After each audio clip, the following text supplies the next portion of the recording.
Hej alle sammen og velkommen til den her video. I dag skal vi lave sådan en fodboldvideo. Første gang på kanalen her, så I må meget gerne smide et like og et subscribe. Det vil jeg være virkelig glad for. Så skal vi ikke bare springe ind i videoen? Det tænker jeg nok, vi lige skal.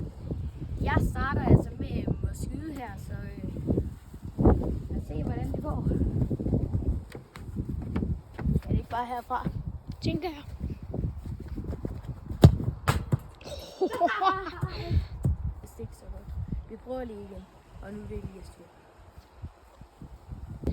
Nu er det altså blevet Elias tur. Lad os se, om han kan gøre det bedre end mig. Det var sikkert lige så ringe. Ja, det gør det egentlig godt til. Skriv lige hurtigt nede i kommentaren, hvem der gjorde det første skud bedst. Mig eller Elias? Farvel! Mit første skud, det var vist ikke så godt, men nu prøver vi for anden gang her. Lad os se, om det bliver bedre.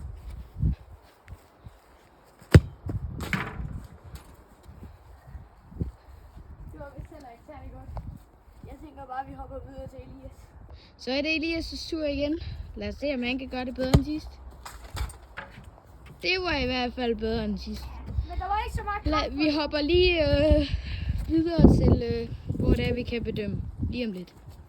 Jeg synes faktisk, at Elias' skud, det var en 5,5 ud af 10. Okay. Jeg synes, Andreas' var en 4 ud af 10. For helvede. Det vil altså sige, at Elias er med der første runde. 1-0 til Elias. Ja, det er ikke så godt. Bare roligt, jeg kommer tilbage. Ja. Nu er det altså blevet min tur igen. Lad os se, om jeg lige hurtigt kan lave en udligning her.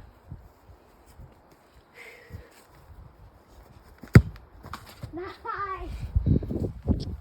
Det var da et fint skud. Ja, fint. Nu er det altså Elias' tur igen. Han skal lige ligge der. Hvis han ikke gør det bedre end mig, så står der 1-1. Og skriv lige i kommentaren. Det var vist min idé. Altså, Bruna, han missede jo på målet, så jeg tænker, jeg vandt den her runde, ikke Elias? Jo, 1-1 så. 1-1. Så tænker jeg, at vi spiller den sidste runde nu. Yes, the final round. Okay, så. Nu er det altså blevet mit fjerde skud. Vi håber selvfølgelig, at jeg kan vinde, ikke? Ah, Jo. nej, det gør vi ikke. Er koldt. Nu er det altså blevet Elias' tur. Lad os se, om han kan gøre det bedre end mig. Det var ikke, det var lige i midten.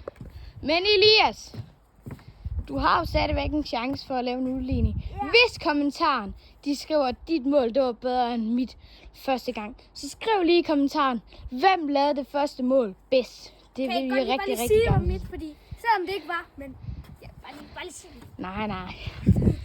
Vi ses i næste video. Hej.